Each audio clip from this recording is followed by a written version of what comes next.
Ruling coalition Barisan Nasional a clear mandate. During a visit to the southern state, he reminded voters not to spoil what they have been enjoying or they will never get it back. Channel News Asia's Augustin Antavan reports from the state capital, Johor Bahru. Arriving to the beating of drums from different races, synonymous with Prime Minister Najib Razak's inclusive One Malaysia campaign. A message that he's been carrying with him throughout his nationwide campaign trail. But the state of Johor is special. It's hailed as the fortress of the Barisan Nasional, and Mr. Najib had this strong reminder for Johorians. Kita tidak boleh bawa masuk era baru. Johor berjaya kerana apa selama ini?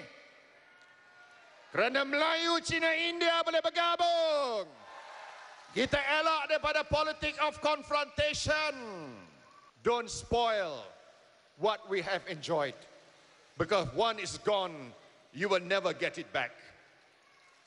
Johor ini is a land of promise. Banyak lagi kita nak buat.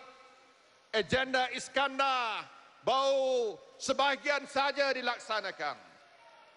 Kita ada lagi high speed train yang kita nak buat ini. High speed train yang akan mengubah lanskap negara kita. The stakes are high in Johor, with the opposition trying to make inroads by sending their big guns to contest in what has been known as a fixed deposit state for the ruling coalition. In a highly charged speech in downtown Johor Bahru, Prime Minister Najib Razak reminded the electorate that the Barisan Nasional will change, but the BN will change from within. He then turned to his parliamentary candidate for Johor Bahru, Sharif Samad, and called on the electorate to give their fullest support, reiterating that the BN candidate had prepared a special report card, and that speaks volumes for the change that is taking place in Johor. The work that we have done, I think, should be communicated to the people and to the voters. So I've done it in a very simplified form by having it as a map, which they can keep for forever as a map to the constituency, and also as the list of projects and changes that are brought to the constituency. Early in the day, Prime Minister Najib paid special tribute to outgoing Chief Minister Ghani Othman's success in carrying out inclusive policies. Mr. Najib reminded the multiracial electorate that the Johor way of moderation must prevail. Augustin Antavan, Channel News Asia, Johor. Meanwhile, opposition leader Anwar Ibrahim has assured investors in Johor's Iskandar economic zone that agreements made in that project will be honoured. He was responding to questions about his recent statement that it wouldn't be business as usual if the opposition wins Johor. But Mr. Anwar says deals that are deemed to lack transparency will have to be reopened for assessment. We'll honour the agreement, but then we will have to relook and speak to the investors to make sure things are in order and conducted in a professional, transparent manner.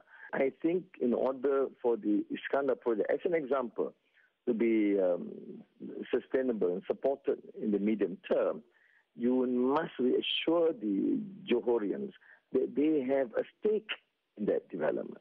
And I think that could be done without compromising the interest of transparency or having that project to be able to attract the interest of investors.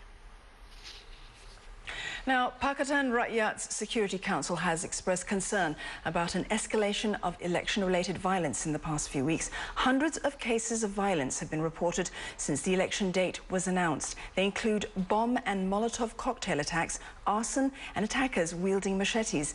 The former Inspector General of Police, Musa Hassan, says these incidents are unprecedented in Malaysian election campaigns. He called on all parties to rein in their supporters and keep calm. don't be easily provoked, and don't take the law into their own hands. So if all of us have cameras now. If there's any problem, just take photographs and all that, send it to the police so that the police will investigate, So that's the way how to ensure that they won't have any problems during campaigns and all that. Whoever wins should not have a victory parade to ensure that there won't be any security problems. Mr. Musa was speaking as security advisor for the opposition Pakatan Rakyat, although he made clear he's not supporting any political party. The PR's Security Council has also promised a peaceful transition of power should the opposition win the elections. That's the assurance from a former army chief who's also a PKR candidate for the Johor Bahru parliamentary seat. Inshallah, to resolve any arising conflicts, to ensure that the transition of power is smooth, peaceful and orderly, thereby guaranteeing and promoting democratic practice. In other news, Syria's Prime Minister Wael al-Halki has narrowly survived a suspected assassination attempt in the capital.